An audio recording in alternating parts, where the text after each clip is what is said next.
Magandang araw kaibigan! Tuloy po kayo sa Felicidad's Channel. Sa mga kwento ng buhay at pag-ibig na hinalukay sa natatagong baul ni Felicidad. Pero bago po tayo magpatuloy, huwag niyo pong kalilimutan na i-like ang video, i-subscribe ang channel, at i-click ang notification bell para lagi kayong updated sa mga parating pa na upload.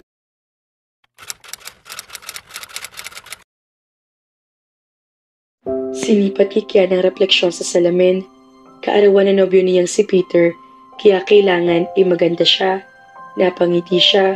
Sana ay magustuhan niyang regalo niya para dito. Noong huling beses na binilhan niya ito ng asul na necktie na may yellow doodles, ay nagustuhan nito iyon. Kinapala niya ang kanyang lipstick at sinuklay ang kanyang buhok bago siya lumabas ng comfort room. Habang palabas, ay kinukuha niya ang kanyang cellphone sa bag. Dahil hindi siya nakatingin sa dinaraanan, ay nagulat siya nang bumangga siya sa isang bulto. Na-outbalance siya at nabitawan ang kanyang bag. Kumalat sa sahig ang laman niyon. Nabuksan pa ang face powder niya. Oh, yumuko siya at pinulot ang mga iyon. Pero mas may maagap na kamay na nauna sa kanya. Iniabot niyo sa kanya mga gamit niya. Tumaas ang tingin niya sa mukha ng lalaki na kabungguan niya. 6 feet yata ang taas nito, kaya hanggang mga balikat lang nito ang inabot ng kanyang mga mata. Matangkad din naman siya, pero pakiramdam niya ay bigla siyang lumiit kahit mataas ang takong ng sapatos niya. My God! Ang gwapo ng lalaking to. May kahawig siyang artista. Ang isip niya. Hindi naman niya masabi kung sinong artista ang kahawig nito. Hindi na rin niya napagmasdan nito dahil tumalikod na ito at walang salitang lumakad palayo.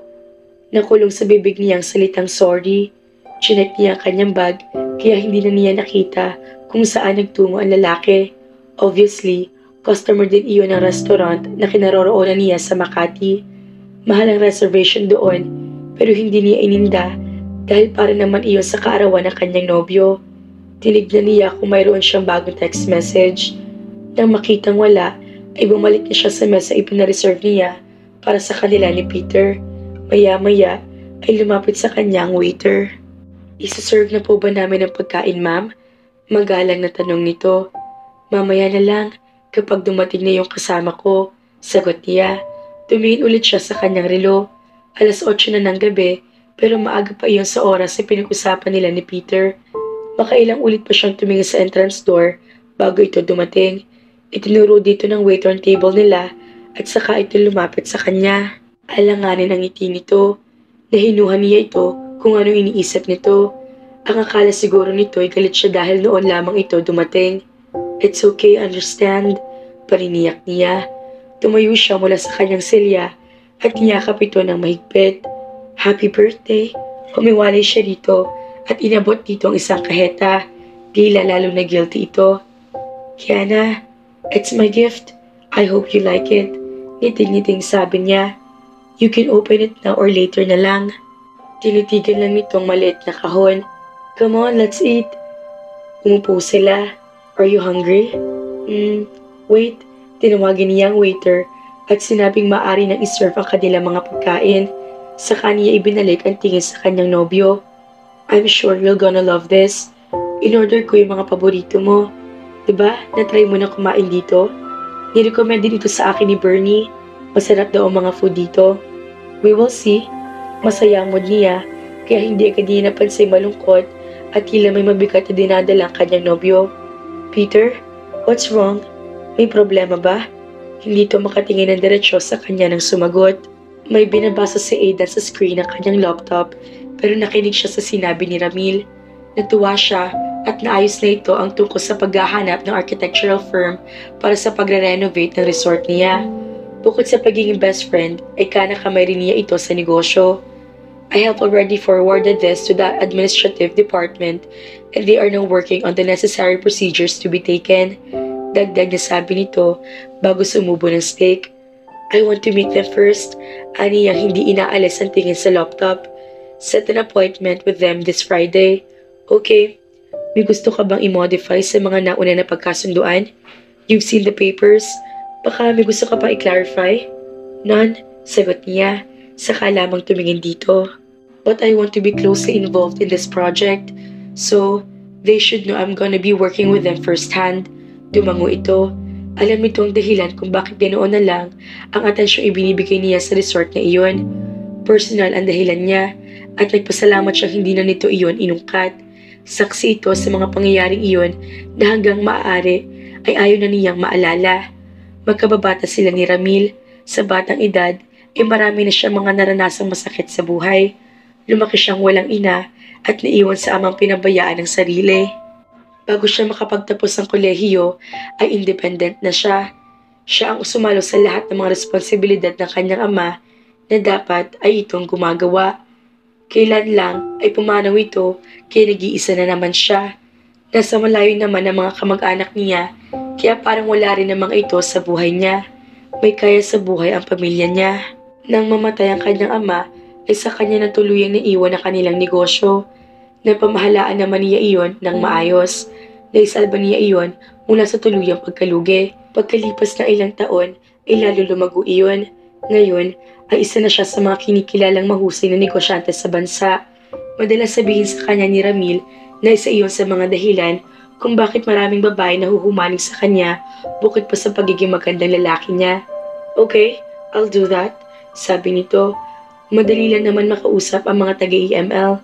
Besides, I'm quite impressed kung paano nila hinahandle ang iba pa nilang mga projects. To think na kailan lang sila nagsimula. I hope I'll be impressed too. I know you're good on this, Ramil. I trust you on this matter. Thank you. Nilitian niya ito. Cheers! Itinaas ni Camille ang kupita nito. Hindi sinasadya na sagi nitong ilang papeles na nakapatong sa mesa kaya nalaglag ang mga iyon sa sahig. Oops, sorry. Hingi pa umanhin ito. Yumuko ito at kinuha ang mga papel sa sahig. May isang papel na napadpad sa tabi ng sapatos niya kaya kinuha nito iyon. Pare, what happened to your pants? Parang natapunan ng pulbos. Tinignan niya laylayan ang kanyang itim na slacks. Namumuti na iyon. Napakunot mo siya sa kaniya naalala na bunggong babae. Ah, that woman. She dropped her bag on my foot. Natapunan siguro ng pulbos. Pinagpag niya ang laylayan ng kanyang pantalon at saka muli ibinalik ang pansin sa laptop. Pinilit ngumiti ni Kiana pagkarinig sa sinabi ni Peter. You're kidding, right? Hindi niya mapaniwalaan na nangyari. Para nabingi siya at kinailangan pa niyang iliwan sa isip ang mga linyang binitawan nito. I'm serious, Kiana. I need a break, sabi nitong hindi makatingin ng diretsyo sa kanya. Pero bakit? Ani niyang napalakas ang boses. Napatingin tuloy sa kanilang ilang mga tao sa katabing mesa nila. Peter leaned closer to her. Hinaan mo naman ang boses mo. Nakakahiya sa mga tao. Mahinang sabi nito. Humikbi siya. Wala na siyang pakialam sa mga tao nakakita sa kanya. Oh no! Not this again. This is just a dream. Hindi ito totoo. Hindi pwede dumagdag si Peter sa humahabang listahan ng mga lalaki na kipaghiwalay sa kanya. Ano bang ginawa kong mali? Sabihin mo, may pagkukulang ba ako? Hindi ito sumagot. Ano? Untag niya. Bakit ka nakikipag-break? Kulang pa bang pagmamahal ay pinapakita ko sa'yo? Sabihin mo. Nope. As a matter of fact, it's too much, Kiana. At nasasakal na ako sa'yo. Natigagal siya. Hindi na ako bata para bantayan alagaan mo 24 hours a day. Hindi mo rin ako kailangan bilhan na kung ano-ano. I thought you liked them. Tumango ito. Oo nga, pero sinabi ko lang iyon dahil ayokong sakta ng feelings mo. Sandaling tumigil ito bago nagpatuloy. Hindi ko na rin kayang tiisin ang pangangatsaw sa akin ng mga kasamahan ko. Do you know what they call you? Hindi girlfriend, kundi yaya ko. Hindi siya makapaniwala sa mga narinig. Ano bang mali sa pagpapakita ng pagmamahal? That was her way of showing her love. Bakit parang lahat ng lalaki na in love sa kanya ay sinusuka ang paraan ng pagmamahal niya? Bakit ngayon pa itinoon ni Peter ang pakikipaghiwalay sa kanya kung kailan nasa height na siya ng pagpapakita kung gaano niya pinaghandaan ang karaawan nito? Lalo siyang napaiyak. No, umiiling na sabi niya. This was too much for her pride to take. Napatuyo siya mula sa upuan at nilisan ng lugar. Tinawag siya ni Peter pero hindi niya ito pinansin. Naghanap siya ng magpakakanlungan. Nakakita siya ng comfort room. Pumasok siya roon at dali-daling tinawagan sa cellphone ng best friend niya na si Arcel. Engrossed pa rin si Aidan sa binabasa niya kaya wala siyang kamalay-malay sa nangyayari sa paligid. That's a scene we don't usually see every day, sabi ni Ramil. Tinignan niya ito. Hindi niya alam kung ano ibig sabihin nito. Initian siya nito. Hindi mo mala napansin ang komosyon? Iiling-iling na sabi nito. Lumingali nga siya. Obviously, everyone could tell what happened. Siya lang hindi nagtaas ng tingin para mag-usyoso. Nag-shutdown siya ng laptop. Are we leaving? Tanong nito. Get the tab and let's leave in a while. Pagkasabi niyon ay tumayo siya at nagtungo sa comfort room. Mahabang pasilyo papunta roon. Pagpasok doon ay nahinto siya sa naulinigang boses. Kumunot ang kanyang noo. It was a woman's voice. Sinipat niya ang sign sa pinto dahil baka nagkamali lang siya. Nakipag-break siya. Anong gagawin ko? Parati na lang ganito. I don't know what to do. Ano bang ginawa kong mali? Masama ba ako? Yayantingin sa akin ng mga kaibigan ni Peter. That's so mean. Am I really like that? Halatang umiyak ang babae dahil humihikbi ito habang nagsasalita. May kasama ba ito sa loob? Sumilip siya sa pinto. He was a bit surprised to see the woman's present state. Nabura ng makeup nito dahil sa kakaiyak. Magulong buhok nito at wala na itong suot na sapatos. The woman was a complete mess. May kausap ito sa cellphone nito. Hello? Arcel? Hello? Nawala yata sa linya kausap nito. Kumatok siya para kunin ang pansin nito. Nag-angat ito ng mukha at nakita siya. Hindi niya inasahan ang sumunod na ginawa nito. Tumuli ito ng malakas kaya dali-dali lumabas siya at isinara ang pinto bago pa ito makatawag ng pansin.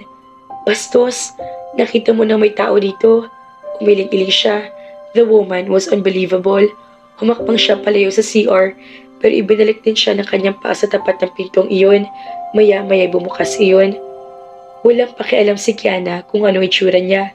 Ang gusto lang niyang gawin ng mga sandaling iyon ay patikimin ng masakit na salita ang lalaking basta na lamang pumasok sa CR ng mga babae.